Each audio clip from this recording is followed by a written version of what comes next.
একজন ব্যক্তি রাসূল সাল্লাল্লাহু আলাইহি ওয়াসাল্লামের তাঁবুর পাশে দাঁড়িয়েছিল, গোলাম খাদেম, যুদ্ধের মাঠে। দূর থেকে একটা তীর এসে ওর বুকে এসে লাগে এবং সেখানেই সে মারা যায়।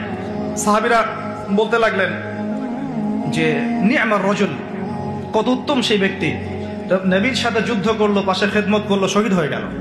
নবী সাল্লাল্লাহু আলাইহি ওয়াসাল্লাম বলছেন, বরং আমি তাকে জাহান্নামে দেখছি। নাউযুবিল্লাহ।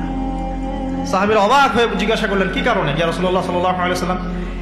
তিনি বললেন, গনিমতের মাল থেকে, গনিমতের মাল বোঝেন, রাষ্ট্রীয় কোষাগার, গনিমতের মাল থেকে সে একটা চাদর চুরি করেছিল।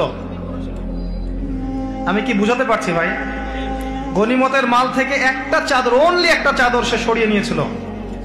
এই একটা চাদর চুরি করার কারণে নবী সাল্লাল্লাহু আলাইহি ওয়াসাল্লাম বলছেন, আমি তাকে জাহান্নামে জ্বলতে দেখছি। এটা শোনার সাথে সাথে সাহাবায়ে কেরাম কেউ কারো কাছে এতটুকু গাছের ছাল পরিমাণ কিছু যদি ছিল, ওটা এনে জড়ো করে দিলেন, কিছু চাই না, নিয়ে নেন। কথা কি বুঝতে পারছেন?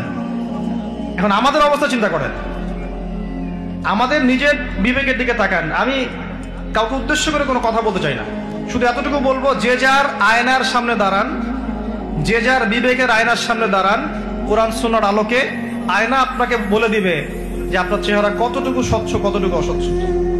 আয়না বলে দিবে। আর একদিন না একদিন দাঁড়াতেই হবে। আজকে যদি আয়নার সামনে না দাঁড়াই, কালকে আল্লাহর সামনে দাঁড়াতে হবেই, হবে না? আল্লাহ পাক আমাদেরকে অন্যের সম্পদ আত্মসাৎ থেকে হেফাজত করুন।